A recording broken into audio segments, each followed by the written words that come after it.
लेकिन दरबार उस वक्त जुड़ जाता है जब आप संकल्प करते हो कि हमें पदयात्रा करनी है या दंडवत यात्रा करनी है। रोग कष्ट तो बहुत मामूली बातें हैं। सबसे बड़ी बात है कि जब हम इस धरती पर जन्म लेते हैं तो उसके पीछे कोई लक्ष्य होता है। एक लक्ष्य होता है हमारा, जिसके लिए मानव शरीर मिलता है।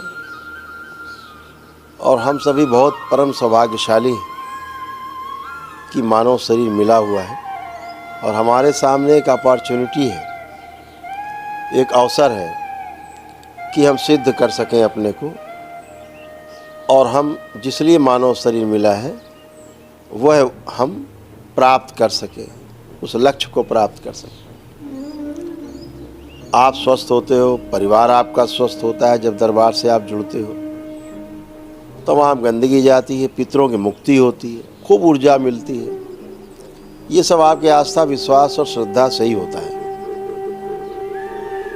ये सब आपके प्रार्थना और संकल्प से ही घटित होता है। बहुत अद्भुत है हमारा विज्ञान,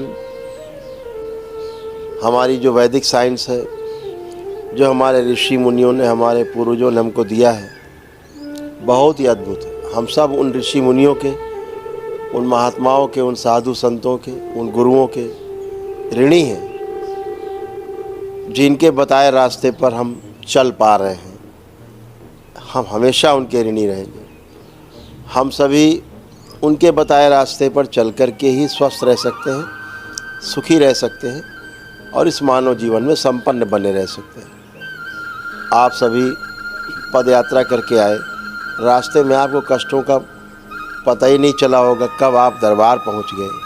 हंसते खेलते गाते गुनगुनाते दरबार पहुंचते हैं तो कष्टों का पता ही नहीं लगता कहाँ चले जाते हैं। दरबार की अलौकिक शक्ति है। यह जो शक्ति अलौकिक शक्ति है, यह आपको स्वयं से प्राप्त है, बाहर से नहीं आती। आप लेकर के ही साथ आते हो, लेकर के ही पैदा होते हो। यह शक्ति बढ़ती जाती है ज्यों-ज्यों आपको लोग मिलते जाते हैं। जिस दिन आपको पूर्ण गुरु मिलता है उस दिन आपके जीवन में वो क्षण घटित होता है जिसके लिए लोग जन्मों जन्मों तक इंतज़ार करते हैं, बार बार जन्म लेते हैं, हजारों वर्षों तक, लाखों वर्षों तक बार बार जन्म लेते रहते हैं। जो किसी जन्म में जब पूर्ण गुरु से मिलना होता है, पूर्ण गुरु से आपके लक्ष्य की प्राप्ति होती है। तो आप सभी को बहुत बहुत शुभकामनाएं, बहुत आशीर्वाद।